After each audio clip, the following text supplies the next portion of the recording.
Hello. Vamos lá? Vamos tá fazendo reflexo no meu óculos? Eu não enxergo. Primeiro eu queria dizer que a gente tá revivendo momentos de intermission. Sim. Oi, eu sou Diego Kraus. Eu sou Vitor Lestat. Oi, eu sou Diego Kraus. Meu nome é Vitor Lestat. Oi, eu sou Diego Kraus. Do you wanna be a snowman? Oi, eu sou Diego Kraus. Meu nome é Vitor Lestat, virgem. Oi, eu sou Diego Kraus. Eu sou Vitor Lestat. Oi, eu sou Diego Kraus. E meu nome é Baby Vitor. Qual é o seu? A gente não grava... Mas agora a gente tem equipamento.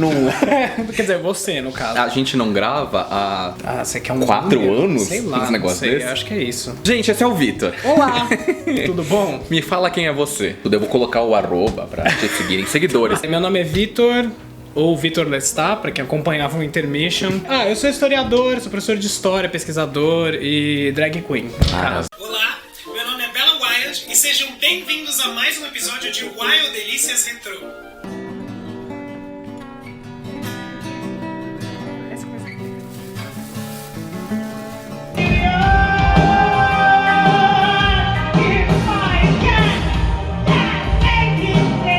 Você, eu acho que definitivamente foi a pessoa que me acompanhou mais de perto com a história do HIV. Sim. Um dia antes de eu ir fazer aquele teste que deu positivo, eu falei com você e só com você.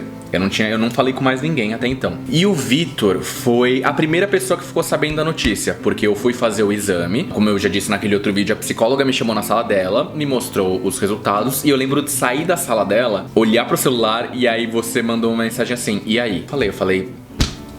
Deu reagente, né? Você falou, você tá bem? Você precisa de alguma coisa? Você quer me encontrar? E aí eu falei, não, eu só tenho que ficar quieto. Eu queria saber como foi pra você naquele momento. Eu lembro que foi uma sexta-feira.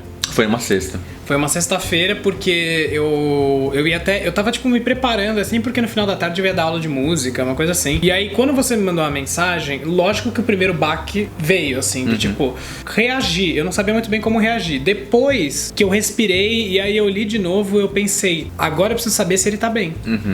A minha primeira reação foi essa, tipo, eu não achei que o mundo tava acabando, não era nada disso. Eu fiquei mais pensando como você tava, se você tava sozinho, se você precisava me encontrar, se você queria conversar. E aí pegou no sentido de eu pensar, eu não sei nada sobre isso. Eu não conheço ninguém que é soropositivo. Eu não conheço ninguém que conviva com HIV no dia a dia. Então eu não sei o que vai ser agora. Eu não sei precauções, eu não sei, tipo, o quanto a sua vida iria mudar ou não, sabe? Eu não sabia. E aí depois eu parei pra pensar no seguinte, quantas vezes eu também não tive próximo de ter um diagnóstico também de HIV. Porque eu não me cuidei. Sabe? Não me cuidei no sentido de, tipo, de não pensar nisso. A nossa geração é uma geração que não viu, né? Era quase como se fosse uma lenda urbana. Tanto é que pra mim, por exemplo, até então, depois eu fui me informar mais, ao longo do processo que você tava se informando mais também. Mas pra mim era assim, HIV e AIDS eram a mesma coisa. Tratamentos de hoje em dia, eles realmente funcionam e a pessoa tem uma vida normal, sabe? Eu acho que foram 2 baques. O primeiro de pensar realmente como você tava, e o segundo de perceber o quão ignorante eu era em relação àquilo. Eu não sabia absolutamente nada. E aí o que eu fiquei pensando? Uma reação que eu tive também foi pensar assim, e se fosse eu que tivesse recebido? Eu não saberia lidar com aquilo. Quanto não se fala sobre isso? Sim. Mesmo dentro da... Assim, gente, eu não sei. Cada comunidade, cada grupo de amigos e eu acho que cada vertente da cultura gay tem uma coisa. A gente nunca tinha conversado sobre isso. Nunca. E aí eu comecei a pensar, meu Deus, eu preciso saber mais, eu preciso saber como é que é, eu preciso pegar e fazer um teste mais recente. E assim, gente, eu já fui inconsequente, tipo, no sentido a gente vai deixando pra fazer teste. Você vai deixando pra fazer e você, tipo, às vezes tá lá no calor do momento e aí você fala assim, eu conheço essa pessoa. E não é assim, não é esse o primeiro pensamento. Até por ser uma questão de respeito pros dois. Sim. Só que daí tem um segundo problema. Se eu transo sem camisinha, essa não é uma decisão só minha. Pelo menos eu falo por mim, gente. Sim. Foi sempre aceita pelas duas partes envolvidas. Exatamente. Então, assim, eu percebo que o gap aí de informação não era só comigo. Era com todas essas pessoas que eu me relacionei. Sim.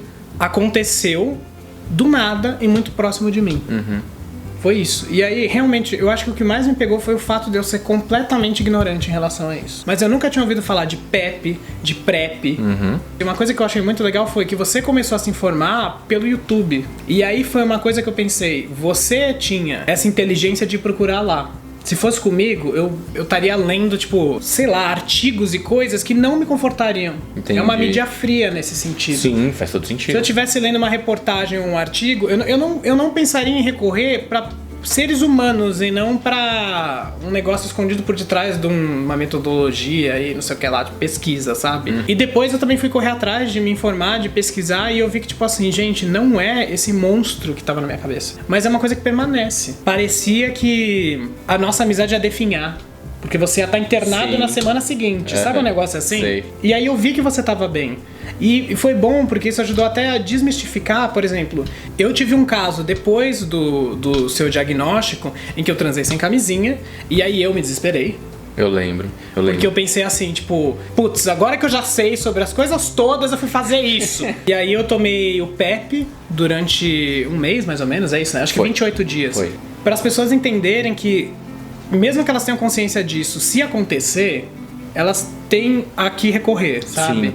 O que eu quero dizer é, desmistificou isso tudo pra mim. Não, deixou de ser uma sentença de morte, né? Não, e parou de ser uma coisa, tipo assim, que você não fala, que você não discute. Tipo assim, não é mais um tabu nesse sentido. Sim. E aí eu percebi que o mais natural era isso, porque se as pessoas discutissem isso comigo sem ser um tabu, eu teria muito mais consciência. A campanha de vacinação contra HPV eu acho completamente necessária. Na verdade, foram discussões que não tiveram comigo. Nossa, eu comigo também não. É isso. Tem que se falar sobre isso. Eu não fui educado em relação a isso. E aí aquela coisa, como não discutiam isso comigo, eu não tomava contato com isso. Sim. Então era um negócio sei lá, de ver em série, de ver em filme, de ler no livro de ciências, mas ninguém parou pra discutir comigo pra dizer o que é. E aí por isso que eu acho que a educação sexual é importante nesse sentido. Sim. Porque a minha foi falha. E aí não é culpa da minha família, não é culpa da minha escola, eu acho que era de uma geração, de uma época que não lidava muito bem com isso. Eu não sei, eu acho que quanto mais educado você é em relação a sexo, você acaba sendo mais consciente do seu corpo. Sim. E aí você se empodera desse conhecimento, sabe? Sim. Tô falando demais. Mas e você? Como é que você tá? Pra mim é muito importante ver toda essa reflexão que a gente tem. As pessoas que eu tenho conversado sobre isso, os meus amigos mais próximos, cada um traz uma reflexão e a ideia do vídeo é exatamente essa. E você, querido, não é quem tava do meu lado, né? Sim. Nós somos um casal, Vitor? A gente é um casal, tipo, no fim da relação. Que horror! Não, calma. No fim da relação, eu quero dizer assim, é velhinho. A gente vai terminar comigo? Não. Nós somos então um casal de idosos. É isso que eu quero dizer. A gente não transa, a gente não se beija, a gente não se pega, mas o amor... Não vou terminar com você. Não vou fazer o que fizeram comigo aquele. Como você. Obrigado por estar aqui. Obrigado de verdade. Meu amor. Nossa, foi difícil. Nossa, Pera, vamos fazer de novo. Vamos tentar de novo. Vai. Não, mas eu acho que é isso. Quanto mais informação a gente tem e a gente puder levar, melhor. Beijo pra você. Beijo. Tchau. Agora ele vai terminar comigo quando desligar a câmera. Agora acabou. Chega!